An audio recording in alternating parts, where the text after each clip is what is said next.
Bonjour et bienvenue sur le site apprentissagevirtuel.com. Dans cette leçon, nous allons apprendre à établir un modèle relationnel de données. Le modèle relationnel dont il est question ici a pour objet d'expliciter les relations entre nos quatre tables, album, musique, notation et type. Cliquons sur l'onglet Outils, base de données du ruban, puis sur le bouton Relations. Notre premier travail va consister à positionner les tables à l'intérieur de notre espace de travail. Pour cela, nous cliquons sur le bouton Afficher la table, puis tour à tour, à l'aide du bouton Ajouter, nous allons positionner nos quatre tables. Les quatre tables étant positionnées, nous fermons la boîte de dialogue à l'aide du bouton Fermer.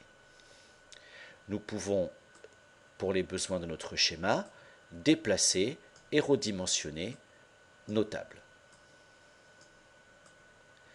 Intéressons-nous en premier lieu à la relation entre la table des albums et la table des types. Chaque album appartient à un type, jazz, rock, classique, etc. Par conséquent, nous pouvons dire que la table des types fournit une information à la table des albums. En conséquence, nous dirons que la table album est la table père et la table des types la table fils. Pour pouvoir établir la relation, il suffit de glisser le champ numéro type de la table des types sur le champ numéro genre de la table des albums.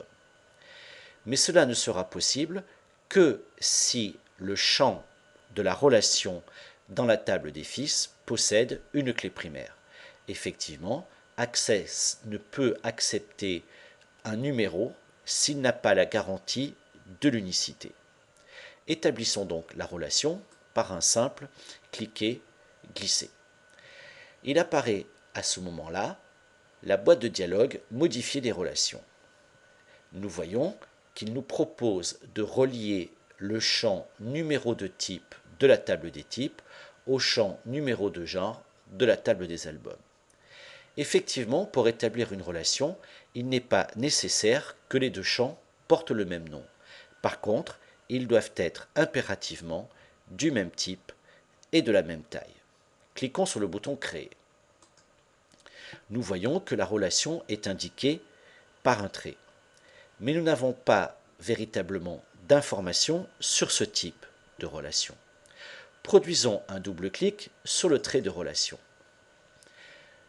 Nous retrouvons notre boîte de dialogue Modifier des relations et en bas, Access nous indique le type de relation, ici 1 à plusieurs, ce qui pourrait se lire de la façon suivante. Un numéro de type dans la table des types pourra être utilisé une ou plusieurs fois dans la table des albums. Nous allons cocher la case Appliquer l'intégrité référentielle. Ceci peut nous permettre d'appliquer l'option Mettre à jour en cascade, c'est-à-dire que la modification du contenu du champ numéro de type de la table des types se mettrait automatiquement à jour dans la table des albums. L'autre option, Effacer en cascade les enregistrements correspondants, veut dire que la suppression d'un numéro de type dans la table des types supprimerait automatiquement les enregistrements correspondants dans la table des albums. Cette option étant plus délicate à manipuler, nous ne la cocherons pas ici.